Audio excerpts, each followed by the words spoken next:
إخواني في ليالي القدر خليك مع الدمعة. بسم الله الرحمن الرحيم. أمن يجيب المضطر إذا دعاه ويكشف السوء يا الله. هذه الراية السوداء علت في هذا المكان المقدس العظيم.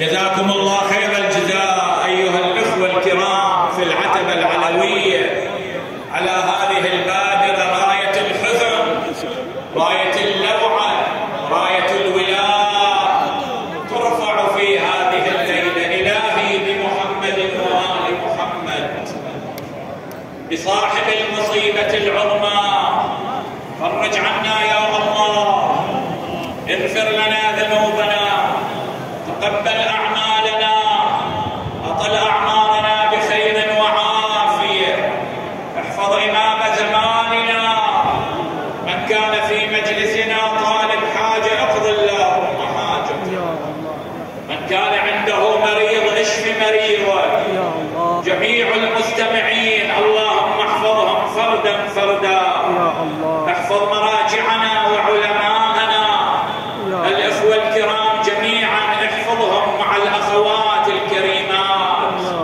المؤسسون لهذا المجلس، تقبل أعمالهم إلى أمواتهم وأمواتنا وأمواتكم وأرواح العلماء والشهداء.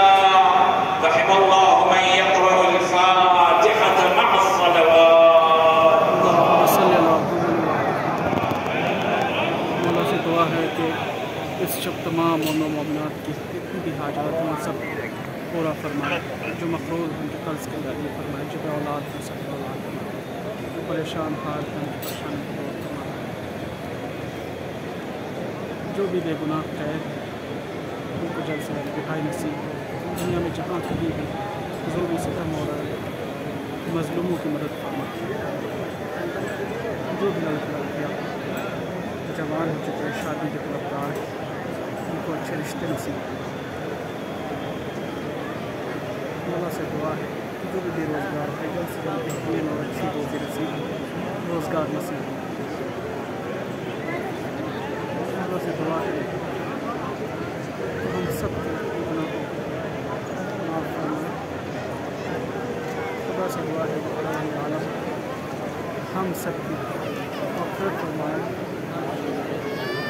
اور جلد سے جلد ہمارے آخری حجت کی خبر تبدیل فرمائے اور ہم سب کو ان کے ناصرین میں شمار کریں۔ اللہم صلی اللہ علیہ وسلم۔